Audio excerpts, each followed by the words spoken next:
আমরা মানুষ মরলে কবরও রাখি, রাখিনি? কবরও রাখি। এই কবরটা যদি আপনি চাইন যে আরামদায়ক হইত, তাইলে কোন আমল লইয়া যাইতে? আমার আল্লাহ কুরআন শরীফ ফরমায়, فأما الذين آمنوا وعملوا الصالحات فهم في روضة يحبرون। যারা ইমানদার এবং নেক আমল করবা, মরার পরে তারা থাকবা কবরে জান্নাতের বাগানে সুখ স্বাচ্ছন্দ্যে। সুতরাং মুমিন ব্যক্তির কবর রাখা হইলে মুমিন ব্যক্তির কবর জান্নাতের বাগান হয়ে যায়। আমার নবীজি ফরমাইন, আল মুমিনু ফি কবরিহি ফি রাউদাতিন। মুমিন ব্যক্তি যদি মারা যায় কবরে থাকবে বাগানে। কিসের বাগান? জান্নাতের বাগান। মুমিন মরলে যে কবরে রাখা হইব, কবরটা হইব জান্নাতর, একটু দূরে কই না, জান্নাতর। খার কবর জান্নাতর বাগান হইব? মুমিন এবং যে নেক আমল করব, মুমিন এবং নেক আমল করনেওয়ালা মুমিন। এই অর্থে যে হক্কানি আল্লাহর ওলি হল যারা, এরার কবরে রওদা বলা যায়। হকা কি বলা যায়? আস্তে আস্তে জুড়ে কই না, কি বলা যায়? রওদা কইনি না, রওদা কই না নি আপনার আরবি ভাষায়? রওদা আল্লাহ কোরআন শরীফ কইসইনি। রওদা শব্দ কোরআন শরীফ আইছে। রওদার মাঝে 60টি অক্ষর আছে। কোরআন শরীফের প্রতি হরফে 10 নাকি, রওদা কইলে 40 নাকি। জুড়ে হকা সুবহানাল্লাহ। রওদা খাওয়া যায়নি না যায় না? নবীজি কইছেন রওদা, আল্লাহও কইছেন রওদা। তাইলে কবরে রওদা খাওয়া যায়নি? সকলের কবরে রওদা খাওয়া যায় না, কেবলমাত্র নেককার মুমিনের কবরকে রওদা বলা যায়, ঠিক কিনা না? তাইলে নবীজির কবর শরীফ রে রওদা শরীফ খাওয়া যাইবনি? যাইব? যাইবনি না যাইতো না? না সন্দেহ আছে এর মাঝে যে রওদা হইতে পারে, না হইতে পারে? সন্দেহ আছে নি এর মধ্যে? যদি সন্দেহ থাকে তার ইমানের মধ্যে সন্দেহ আছে, ঠিক কিনা না? রওদায় আকদস, রওদায় আথর, দেখা যায় যে আলিম সাহর মুখ দিয়ে এই শব্দ বার হয়েছে, এই আলিম সাহর আকাবির রকলেও রওদায় আথর, রওদায় আকদস শব্দ ব্যবহার করছেন নবীজির কবর শরীফে। আলহামদুলিল্লাহ হোকা। আসলে কিছু মানুষ বাইরা লইত করি আখতা আনুকা আনুকা কথা হল মার্কেটও ছাড়ে, ঠিক কিনা না হোকা? মার্কেটও ছাড়ে। হুঁশিয়ার সাবধান। আমার আল্লাহ কইছেন মুমিনের কবর হইব রওদা। নবীজিও কই ফরমাইছেন মুমিনের কবর হইল রওদা। রওদা মানে বাগান।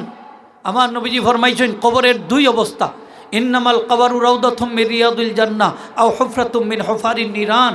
কবর হয় জান্নাতের বাগান, না হয় জাহান্নামের গর্ত। যদি জান্নাতের বাগান হইতে হয় তাইলে এই কবরও 2টা জিনিস লইয়া যাইতাম হইব। একটা হইল ইমান, আর একটা হইল আমলে সালেহা, নেক আমল। কি জাত আমল? শক্ত করে হোক, কি জাত আমল? আমরা মরার পরে আমরার কবর রওজা হইতো, জান্নাতর বাগান হইতো, আমরা চাইনি না? চাই না? আরও জোরে হোক, চাইনি না? চাই না? খারা খারা চাইনি একটু আত্মুল্লাহ দেখাইলে খুশি হইব। নারে তাকবীর, নারে রিসালাত। আর তুলছেন, শরম করেননি? আল্লাহ দেখবা নানি? আল্লাহর সিসি ক্যামেরা আছে নানি? ইতা কিতা হই নাই? আছে। আল্লাহর ক্যামেরার থেকে কেউ ছুটতে পারত নাই। এখন যদি বাগান ওই লোক নাইলে নাই, 1 লাখ হইলে তো হইছে। যাও চেষ্টা করবানে ফিরিস্তা হলে। এখানে খাসা বাদাম উকনা বাদাম আছে নি না? না আছে, আছে, একটু অপেক্ষা করুক। আছে, আছে নি না? নাই আছে। আমার নবীজি ফরমাইন, ইদা উকবিরাল মাইয়িতু আতাহু মালাকানে আসওয়াদানে আরসাকানে। মুমিন ব্যক্তিরে যখন কবরের মাঝে রাখা হইব তখন 2 জন ফিরিস্তা তার কবরে আগমন করেন। খালা 2 ফিরিস্তা, চোখ থাকবো নীল বর্ণের, চোখ থাকবো নীল বর্ণের, দেখলেও ডর করব। চেহারা থাকবো বিদগুটে। ইকালু লি আহাদিহিমা আল মুনকার ওয়াল আখার ওয়ান নাকির। একজনকে হইব মুনকার, আরেকজনকে বলা হবে নাকির। একজন মুনকার, আরেকজন কি? নাকির। মুনকার মানে অপছন্দনীয়, নাকির ওই অপছন্দনীয়, অস্বীকার। চেহারা বাইদি চাইলে চাইবার মনে হইতো না।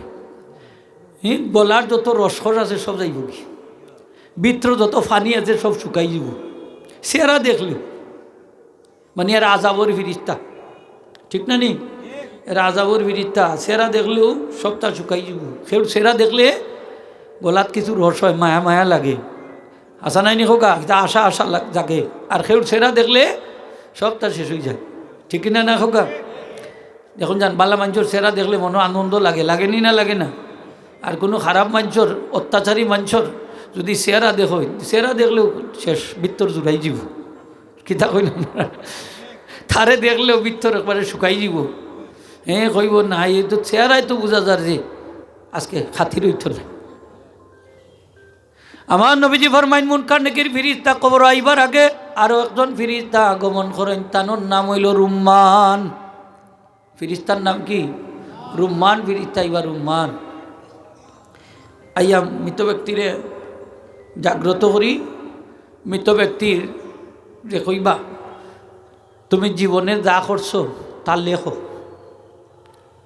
সে কইব আমি লিখতাম যে আমি খাতা ভাইতাম কই খাফনোর টুকরো একটা সিরিয়া দিলেই দিয়া কইবা ওটাও তোমার খাতা লেখো বলে কলম পাইতাম কই তোমার আঙ্গুল হইলে কলম খালি পাইতাম কই বলে মুখর লালা হইল তোমার খালি লাগাও লাগাই লিখতে থাকো তাই দুনিয়ার যত বালা কাজ করছেন সব লিখি লিবা চোখ মুজ্জা লেখবা আমি ওটা করছি ওটা করছি ওটা করছি ওটা করছি ওটা সব লেখা ফেলেন বদিয়ার লেখতা নাই সরম বদি গিলে লেখতা সরম নাই নি খোকা সরম লেখতা নাই ফাফর কথা লেখতা নাই তো কুদা দিবা বলে যদি লেখো না একবার মানে ঠান্ডা করিল লেখ তখন যে যে লিখিলিরাম মারই না জান লিখিলাম লিখিলি ওই যে পুলিশে ডিমান্ডও নেই দেখছই না নি পয়লা কোনটা স্বীকার করে না বসুন বাদে ডান্ডা শুরু করে স্বীকার করেনি না করেন না স্বীকার করেন তখন লেখবা খালি সগিরা গুণা কিতা লেখবা খালি সগিরা গুণ লেখবো কবিরা লেখতো না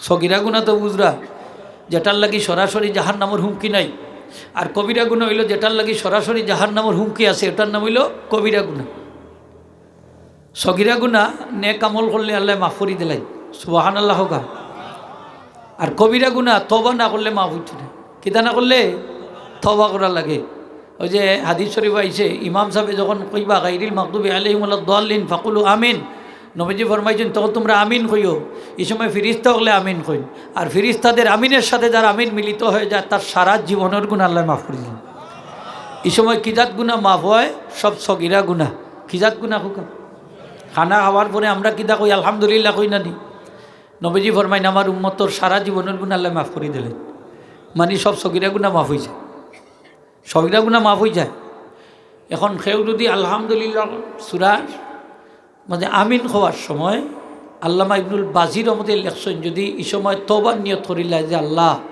আমার তো আরও কবিরা গুণ অকল আছে তবা করলাম আর ইটা করতাম না তার কবিরা গুণও মাফ হয়ে যাব